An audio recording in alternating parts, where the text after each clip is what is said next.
Now, the greatest radio shows of all time.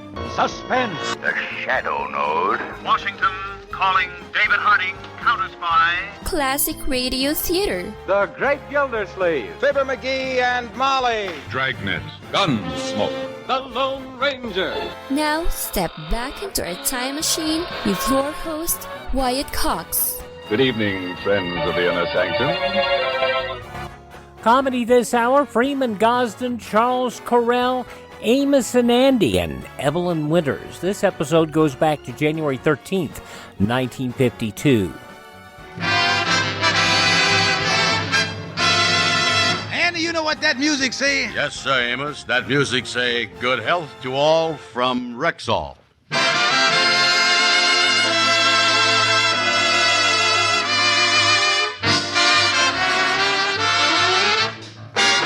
The Amos-n-Andy Show, written by Joe Connolly and Bob Mosher, featuring Ernestine Wade, Johnny Lee, Amanda Randolph, Will Wright, Jeff Alexander's music, yours truly, Harlow Wilcox, and starring radio's all-time favorites, Freeman Gosden and Charles Correll. Amos-n-Andy!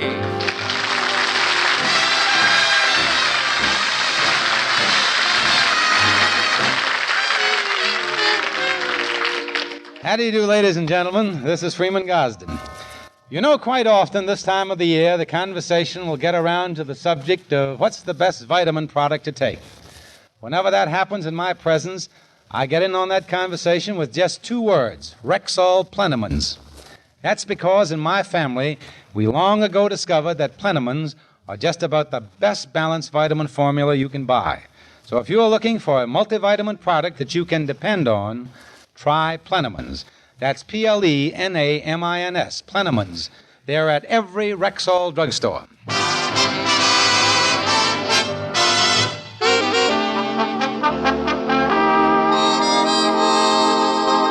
Well, the other night, the Stevenses decided to spend a quiet evening at home. The Kingfish was reading the paper, Mama was knitting, and Sapphire was glancing through a magazine. Yes, everything was quiet and peaceful. Until the Kingfish said, Ha, ha, ha.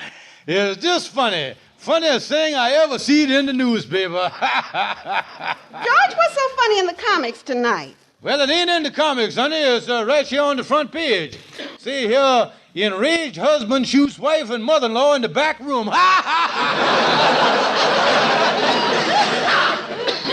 Very funny, son-in-law. Very funny. Yeah, well, you ain't heard the good part, Mama. He plugged the wife while she was trying to get out the door. The mother-in-law jumped out the window, and he was a real sportsman. He winged her on the fly. Yeah, must have been quite a turkey shoot he had for himself there. Daughter, did you happen to read about that 45-year-old man whose wife caught him running around with a 22-year-old gal? Where was that, in the sports page? I seen that, Mama.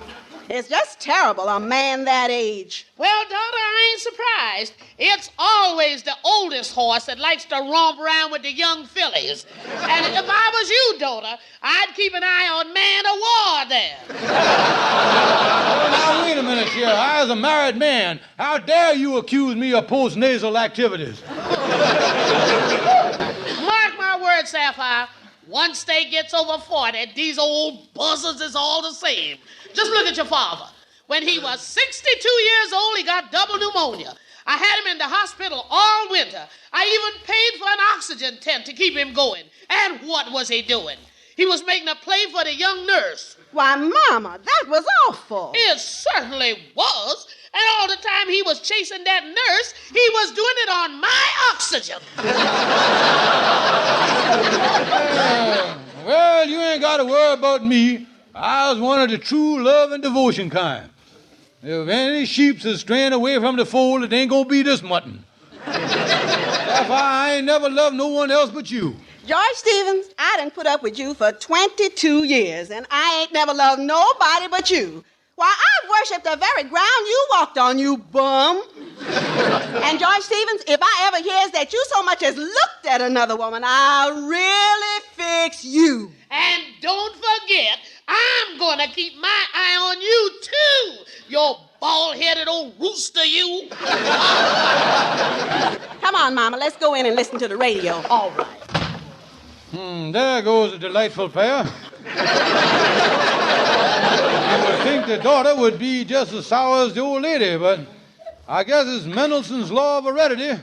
You never heard of a sweet pickle on a sour wart.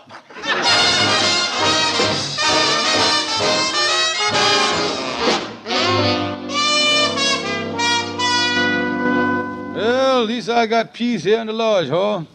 Hey, like that Sapphire and the mama in there last night suggesting I'd ever have anything to do with another woman. I was one man who ain't never. Hello, Mr. Nice of the Sea Lodge Hall. I'm trying to find somebody, and I understand I can reach him here. It's a Mr. George Stevens. Oh, looking for George Stevens. Well, I don't know if you're in or not. You from the finance company? No. You from the fire department about the busted fire escape? No. Oh, the power and light company? No, I'm not with the Power and Light Company. Well, as long as you ain't interested in inspecting, collecting, or disconnecting, I is George Stevens. Oh, George, honey, this is Boo Boo. Who boo?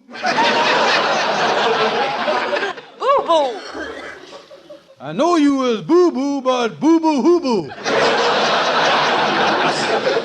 honey, you must be fooling. You couldn't have forgotten me, Boo Boo Winters, Evelyn Winters from back home.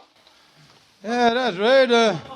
I'm fooling here. Yeah. Oh, hey, how is you, Boo Boo? Yeah, fine. George, honey, I know it's been a long, long time, but you couldn't have forgotten me and your sacred promise. Oh, no, my sacred promise. Oh, of course, I couldn't forget that. Yeah, remember like it was yesterday, yeah. Well, that's better, George. I'm so happy to know you remember your promise after all these years. And I'm coming over and see you just as soon as I can. Yeah, be glad to see you, Bobo. No, honey, Boo Boo. Yeah, well, Boo Boo, Bobo. I'll be seeing you. Hold on. That was funny. Hearing from good old Boo Boo. I wish I knew who in the world she was.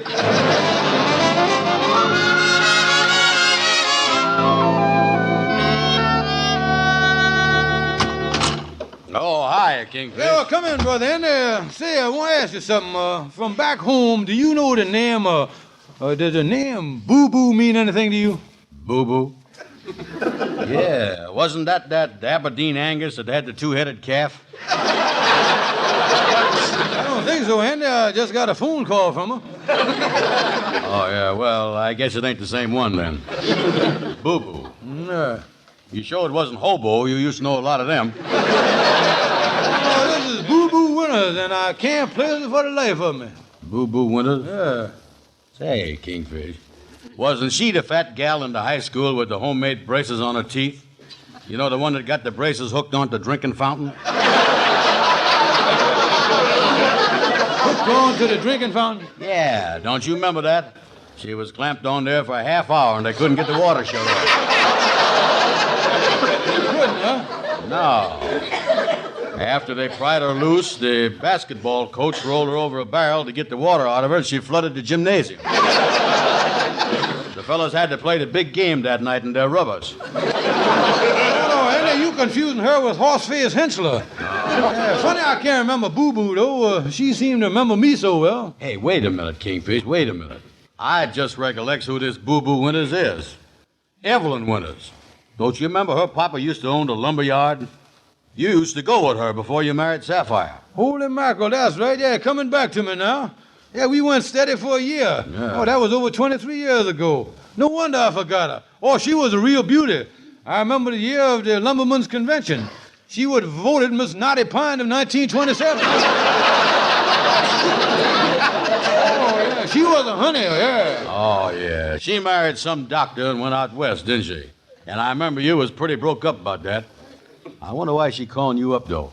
Well, I don't know. I guess her and her husband is in town and wants to come over and kind of chit-chat about old time. Funny thing, though, she said something about a sacred promise I made. Wonder what you meant by that. Oh, probably nothing. It's really something, though, the way you carried on when she married that doctor. Oh, yeah, losing Evelyn really hit me hard. I really asked she was married, but she never answered me. I was desperate. First, I was going to join the Foreign Legion, and Well, then I was going to South America and spend the rest of my life working in the mines. You was, huh? But then Sapphire moved into town, and I realized I didn't have to leave the country to suffer.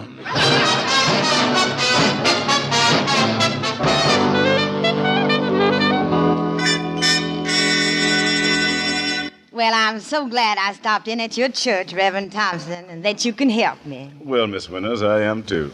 And I think it is a wonderful thing to think after all these years this man would remember you. Yeah, I have his letter right here. The one he wrote right after I was married. This part is so beautiful. Even though you have spurned me for another, I will never forget you, my darling. And I promises by all that is dear to me that should anything ever happen and you find yourself free, I will be waiting for you forever. That is my secret promise. Yes, that is very beautiful. Well, but you know, I've been a widow for these past 2 years, and I know that he's never forgotten his promise and that he's waited all these years. And I've come out here all the way from California to marry my old flame, George Stevens.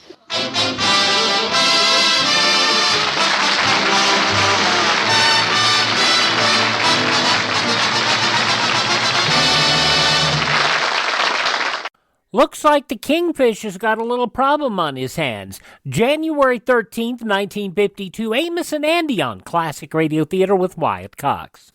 Classic Radio Theater family, you know our friend Mike Lindell has a passion to help everyone get the best sleep of your life. He didn't stop by just creating the best pillow. He created the best bed sheets ever. They look and feel great, which means an even better night's sleep for me, because, you know, I'm working like 67 hours a day. Now, Mike's offering the best deal on his Giza Dreams bed sheets ever. You can get a set of Giza sheets for as low as $29.98. You'll never want to sleep on anything else once you slept on a set of Giza Dream sheets. A special offer for you right now. You can get a set of Giza sheets for as low as $29.98. Call 1-800-928-4715. Use the promo code Wyatt. Or go to mypillow.com, use the promo code Wyatt. It's good on anything on the website. That number again, 1-800-928-4715. Use my promo code Wyatt. Thanks for tuning in to Classic Radio Theater with Wyatt Cox. Don't forget that new promo code Wyatt if you go to mypillow.com. That's mypillow.com, promo code Wyatt. Now more of Amos-n-Andy. January 13th, 1952. The Kingfish has 2 wives? Go figure. Well, 1 wife and 1 on deck.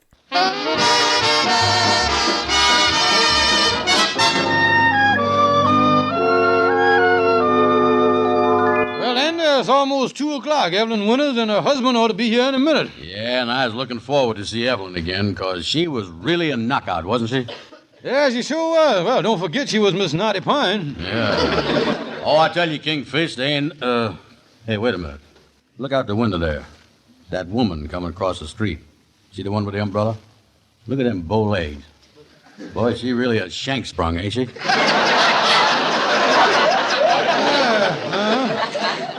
She got an egg beater waddle on, ain't she? Wait a minute, Andy. That is Evelyn Winters.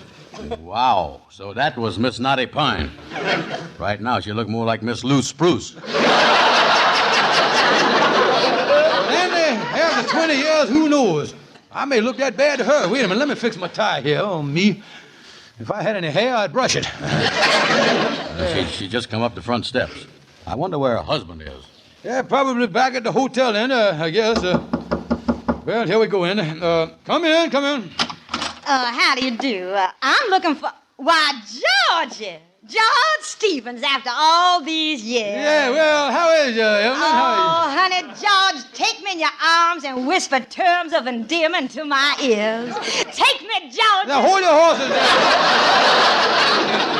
I'm glad to see you, too, but I think it ought to be more of the handshaking and backslapping type of reunion here. Oh, George. Incidentally, Evelyn, I wonder if you remember Andy Brown from back home. Andy Brown? Why, certainly. Whatever happened to that big slob?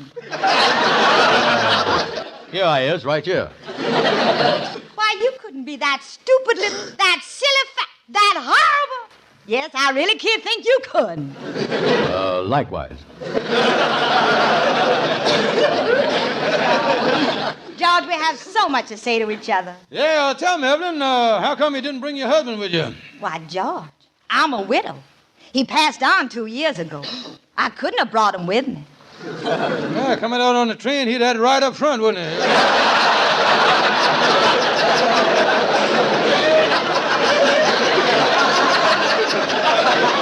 that would have made it a little awkward, all right. George, now that I'm a widow, and that's why I've come all the way from California for the fulfillment of your sacred promise. The sacred promise, Dad. Listen, Evelyn, about the promise. Oh, George, I have it right here, George, your letter. Let me read this beautiful paragraph. My letter? Yes, sir. If you ever find yourself free, I will be waiting for you forever. That is my sacred promise, my heart of hearts. Oh, Kingfish. I see this happen in a picture once to Humphrey Bogart. Right after that, Betsy Davis blowed the top of his head off. Now, wait a minute, boo-boo. This letter you talking about. George, at last your sacred promise can come true. You don't have to wait any longer, George. We can be married within the week. Now, hold it there. George, I've come thousands of miles, and I know how much this promise meant to you. Yeah, but wait a minute, Evelyn. You see, Oh, George, honey, I'm staying at the Lennox Arms. Come see me this evening. Come to me like Lochinvar with a song on your lips and stardust in your eyes. Well, I don't know whether I can make it or not. My gout's been bothering me here lately. Well, Lochinvar, it looks like the gout ain't gonna be the only trouble that you was in.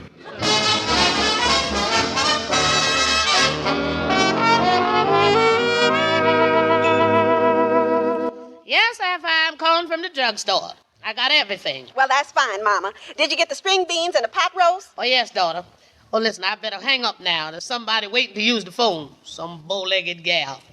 She been tapping on the glass here with her umbrella. Oh, all right, Mama. I'll see you later. All right, honey. Bye.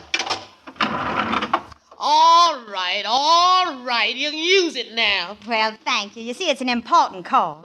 I want to call Reverend Thompson. And, excuse me, but you look so familiar. Huh?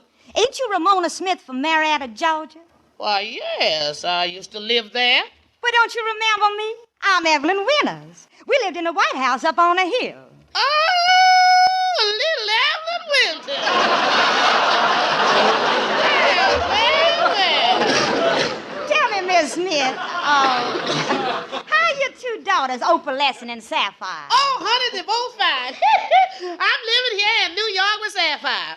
But what in the world is you doing up here, Evelyn? I heard you was living in California. Well, honey, I was, but I come to New York. I'm getting remarried. Oh, a wedding? How romantic. Yes, honey, and you don't know how lucky I am that I run into you.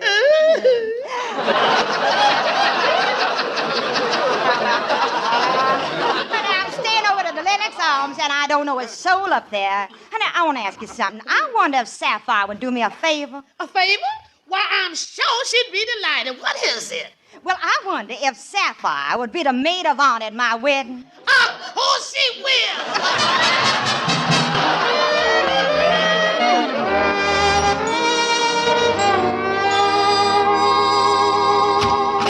Oh, Georgia, isn't this a surprise? Come on in. Yeah, well, Evelyn, you know, come up here to your hotel. I want to tell you something. Oh, George, honey, I got the most wonderful news for you about our marriage. Well, now, look, Evelyn, about our marriage. George, honey, I have found a maid of honor. A maid of honor? Yes, Georgia. She's a girl I knew from back home. Her name is Sapphire. Yeah, well, that's fine, but, Sapphire? Yes, honey. I ran into her mother, Mrs. Smith, on the street today, and Sapphire's going to be the maid of honor at our wedding. Well, like the captain of the Enterprise say, the time has now come to jump into the ocean.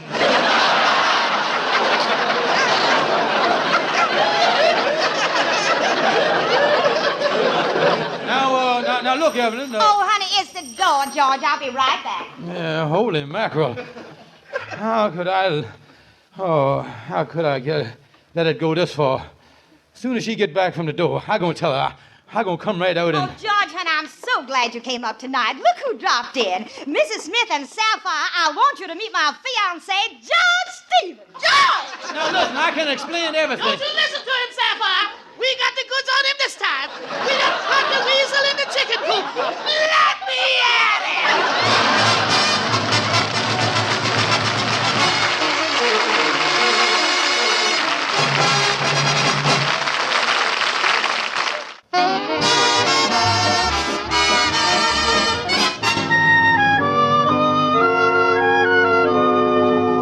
Oh, me, Andy, what a mess. What a fight we has had. Sapphire and Mama done locked me out the house, and Evelyn done went back to California. Oh, she mad at me and everything. Yeah, well, the big thing is, Kingfish, how is you ever going to explain to Sapphire that all this is innocent? Well, I don't know, Andy. I done talked to Calhoun to see if he could work out something for me, but I don't know. Yeah, well, if that don't work, why, maybe you could... Wait a minute, here, Calhoun, now. Look, I'm glad you're here. Is you been able to work out a solution for me, Calhoun? Is I worked out a solution? Kingfish, I done worked out the greatest solution you done ever heard. It is one of the most brilliant solutions I done ever had. There's just one little catch, though. What's that? I worked so hard on the solution, I done forgot what the problem is. Well, listen, Calhoun. It's about Sapphire thinking the Kingfish was going to elope with his old gal friend, Evelyn Winters. Oh, yeah. You know, I gotta stop wearing them tight hats. They're squeezing my brain into one corner of my head. I gotta get on the thing now. Yeah, well, what must I do? That's what I want to know. Kingfish. And we'll find out what Algonquin J. Calhoun's solution to the Kingfish is coming up in just a few moments. January 13th, 1952, Amos-n-Andy. I'm Wyatt Cox. Thanks for tuning in to Classic Radio Theater with Wyatt Cox here on your favorite radio station.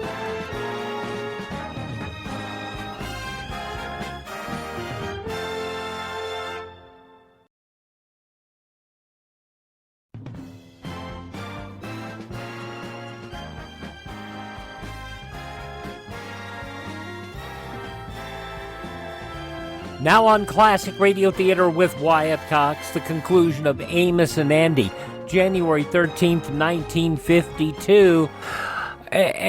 Kingfish just made a big mess of things. So let's see if Algonquin J. Calhoun has a solution to how he can get Sapphire to take him back. The thing for you to do is strike back. I tell you, find something from Sapphire's past and confront her with it, and then she'll have to forgive you. Yeah, that's right. Maybe Sapphire had an old boyfriend or something in the past, Kingfish. Yeah. Hey, wait a minute, boys. Listen, that's a good idea you got there. Sapphire's got a memory box in the attic. Now, she keeps all of her old momentums in the trunk up there. Yeah. She never let me see the thing, but maybe I could go through it and see if I could find out something on her. Mm-hmm. Yeah, but Kingfish, ain't that sort of a underhanded thing to do? Now listen, people will do anything for love. Look at Cleopatra back in Egypt after she was deserted by Mark Antony. She figured she'd teach him a lesson, so she picked up this snake, and in full view of the coast, she allowed this snake to bite her. Let the snake bite her? Yeah, and as Cleopatra felt the poison creep over, she got a strange look on her face and uttered them immortal Egyptian words, Tut Akim Tel Abra Fatima. Well, what do that mean? I didn't know that snake was loaded.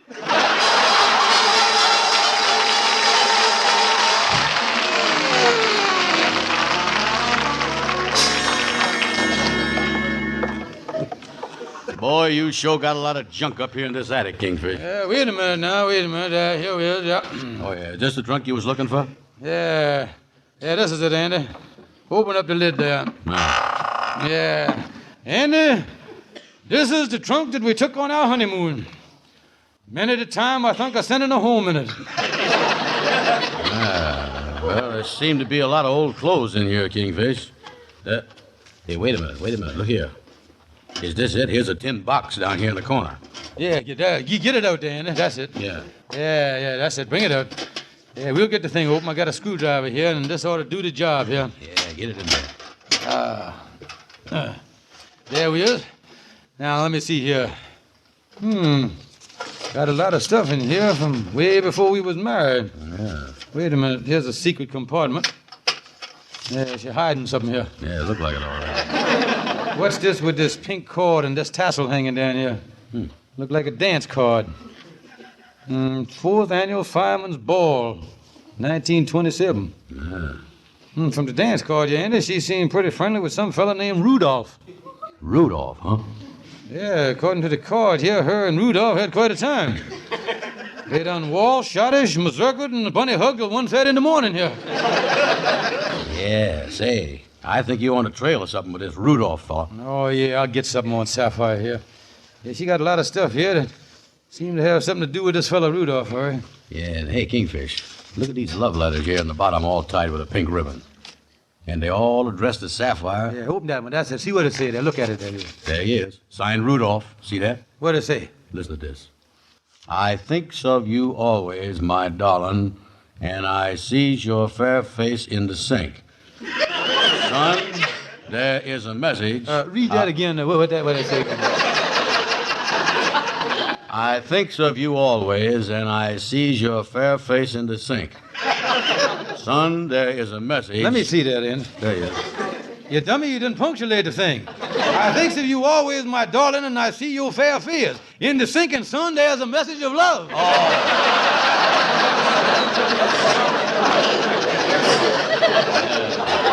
Well, anyway, if he goes around seeing her face in the sink, they must have been pretty crazy about each other. Hey, wait a minute, Andy. Look at the dates on these things. Some of these letters was written after we was married. Oh, yeah? The last one from Rudolph is dated 1928, 6 months after we was married. Oh, boy. And she accused me of living a lie. Andy, I'm glad this thing is out in the open. Me and that woman, Sapphire, is finished. Oh, now, wait a minute. No, Kingfish. sir, we are through. And another thing. Christmas may be over, but if I ever run into this fella, after I gets finished punching him in the face, he gonna be bleeding so much he gonna look like Rudolph the Red-Nosed Reindeer when I...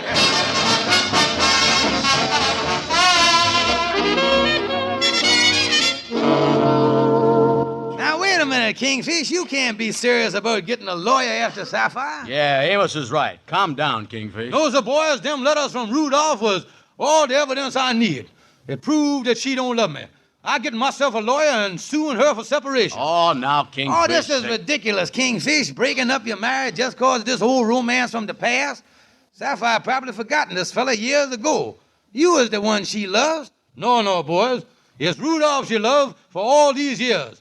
And that's why she fought with me so much. Oh, come on now, Kingfish. No, boys, it's true. What a horrible, ungrateful woman. All these years she been supporting me. She been doing it with Rudolph on her mind.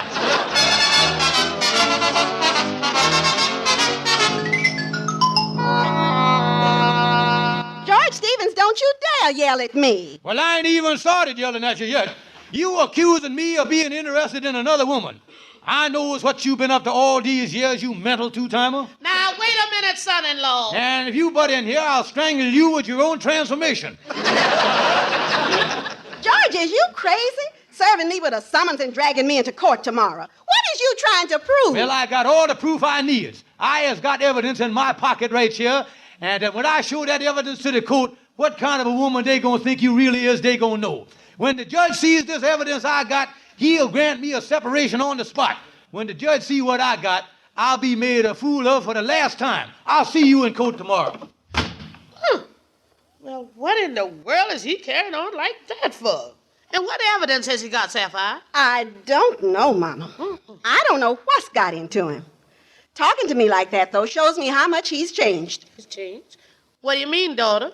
Well, Mama, when we first went together, George was so romantic. He was just like that great lover Valentino. In fact, he was so romantic, he even signed his love letters Rudolph.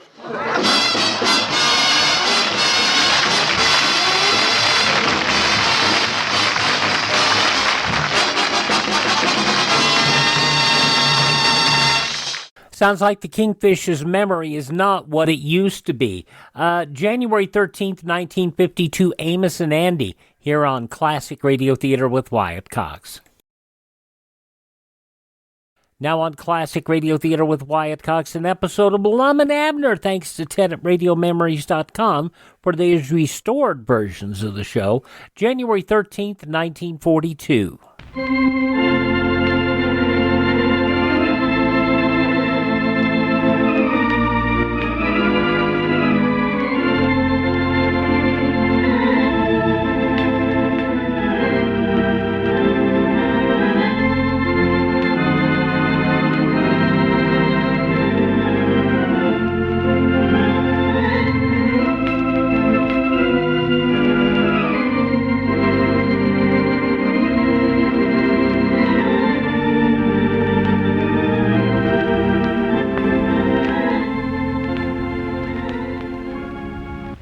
Now, let's see what's going on down in Pine Ridge. Well, So far, all of Lum's efforts to work on Abner's sympathy and thus get back into the store have failed. Abner clings to the paper which Lum signed as a joke, giving Abner sole ownership of the store and bakery, and he's determined not to give it up until Lum has learned his lesson. As we look in on the little community today, we find Grandpappy Spears helping Abner in the Jot 'em Down store. Listen. Contains approx 1 pound and 3 old sun-ripened tomatoes packed in natural juices. Grandpap. Ready for serving. May be used in soups. Grandpap, please stop reading the labels on them cans. All I ask you to do is just help me stack this stuff up in the shelves. Awful interesting reading, though, Abner. Well, we never will get no work done that-a-way. Made from the pure juice of fresh, full apples, diluted with water. Grandpap, now stop reading and get to work there. Well, now, Abner ought to learn all I can about the merchandise if I'm going to help you around the store here. Well, I don't think I'm going to hire you after all, Grandpap. Dog, you're worse than no help at all. I wish old Lum was back in the store. Well, why don't you get him back then? You've carried this thing fur enough, ain't you? He's learned his lesson by now, I reckon. No, sir, he ain't getting back in here yet. Not after that last trick he tried to pull, making out like he's going to the orphans' home, calling himself Little Orphan Lum. Yeah, I heard him say that. Well, I wouldn't have cared about that so much, but the very idea's getting Cedric to call up here and say he was a orphan's home calling for Lum. Doggies, that's just going too far. Well, that's right there. Shows how anxious old Lum is to get himself back into partnerships with you. Well, I don't believe it. No, sir. Not me. Has Lum been in today? No, I ain't saw him all day. Don't know where he's at. More likely he's out somewhere still trying to sell them pencils. Oh, he ain't actually trying to sell pencils. Fact is, I don't believe he wants nobody to buy 'em from him. That-a-way, why, he thinks I'll feel more sorrowful for him. Yeah, I don't know, Abner. He might be getting a hurry. He's needing the money. Ah. Luke Spears said he come in the restaurant there last night and had an awful slim meal. Tried to make out like he weren't hungry, Luke said. And you know, Lum, he's always hungry. Yeah. Well, now, of course, if he's actually hungry, but wait a minute. What's the matter? There he comes. I don't want him to know we're talking about him. Well, he couldn't have heard us, Abner. Well, I know, but just act like we weren't even thinking about him. Oh, yeah, all right.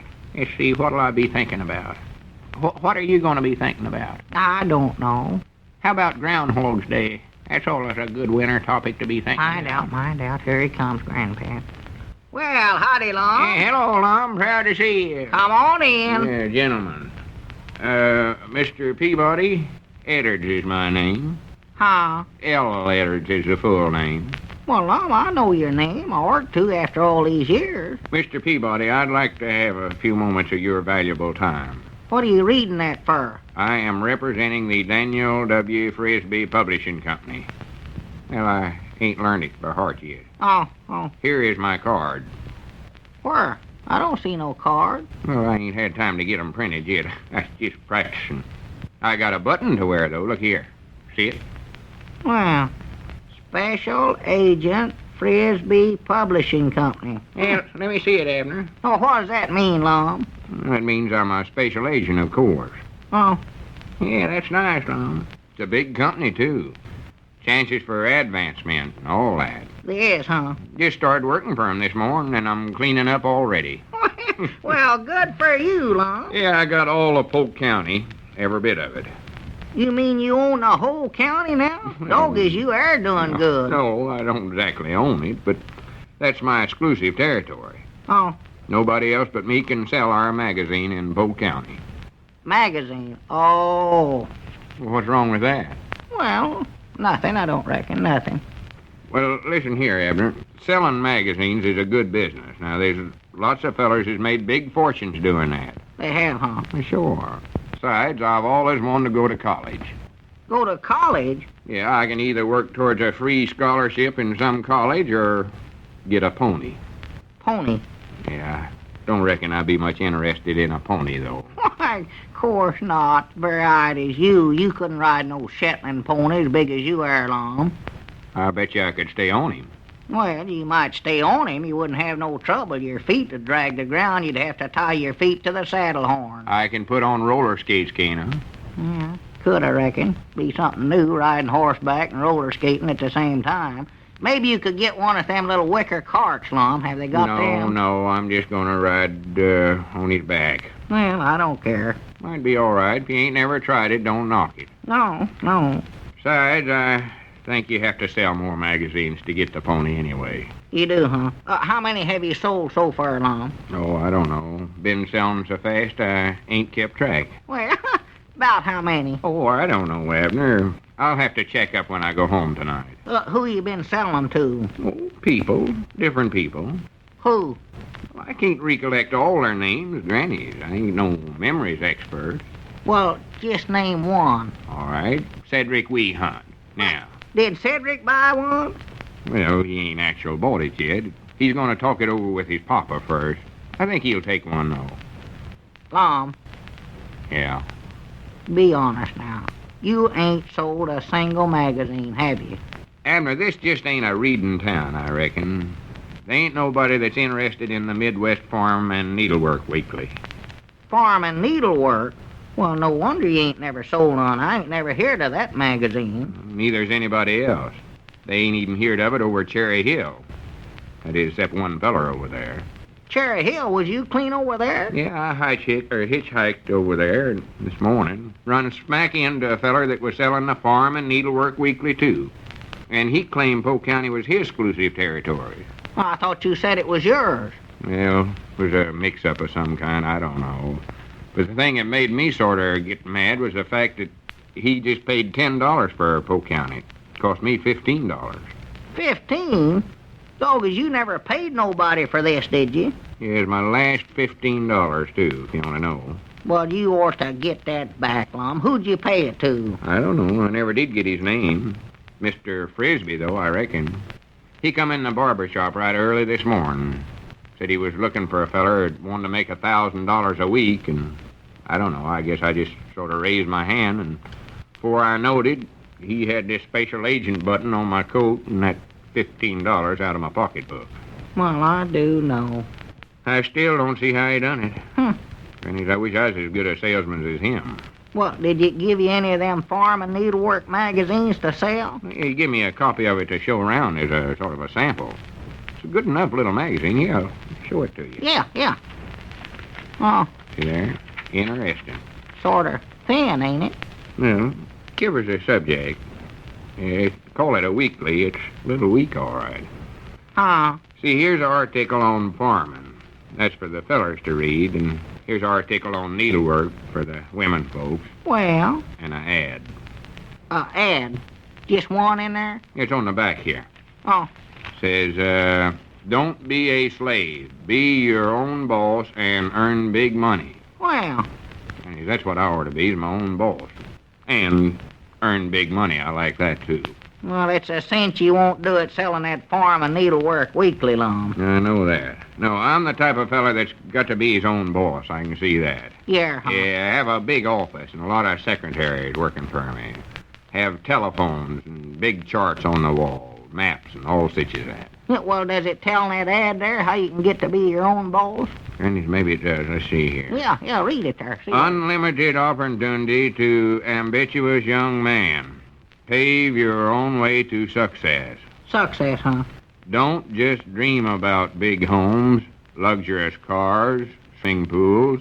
Here is your chance to build up your own business and make those dreams come true. Well, And Abner, I believe I've hit on something here. yeah, that sounds awful good.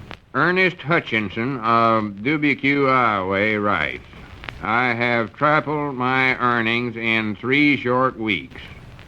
Charles Brewer of Hastings, Nebraska, writes, Who's Charles Brewer? I don't know, some fella that's taken up this work, I reckon.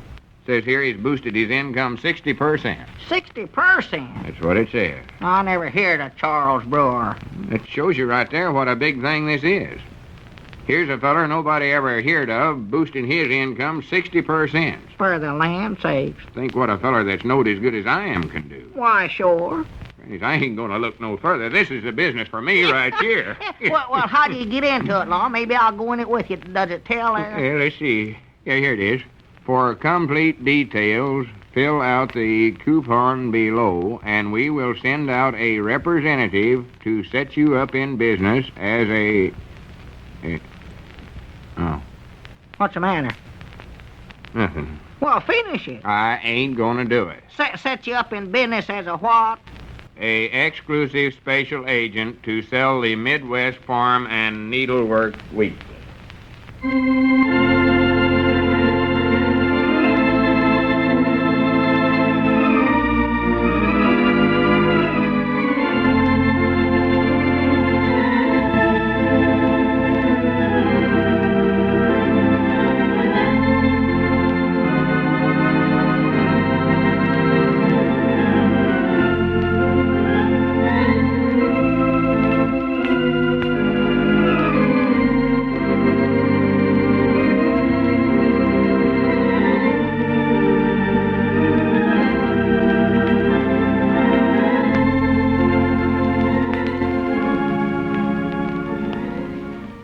Shazam, maybe I ought to get a hold of them. January 13th, 1942, Lum and Abner here on Classic Radio Theater with Wyatt Cox. Thanks for making us a part of your day. Thank this station. Support their advertisers. It's their kindness and courtesy that allows us to be with you each and every time you roll around here on your favorite station. A reminder of the big savings over at MyPillow, mypillow.com, promo code Wyatt. Go to the radio listener special and look at all the things there, including the Giza Dream Sheets. That's mypillow.com, promo code Wyatt. Now, if you miss a day, you don't have to miss a single show. You can find all of our shows on demand at classicradio.stream, classicradio.stream. Stream our shows, learn about building a classic radio collection of your own. You can contact me. You can find our social media links. And if you want to buy me a copy, you can do that. The Buy Me a Copy helps us acquire additional classic radio collections, and it also helps us in maintaining our distribution channels. classicradio.stream. Thanks for tuning in. Tell all your friends the great radio shows are right here at this spot on the dial. Classic Radio Theater with Wyatt Cox on your favorite radio station.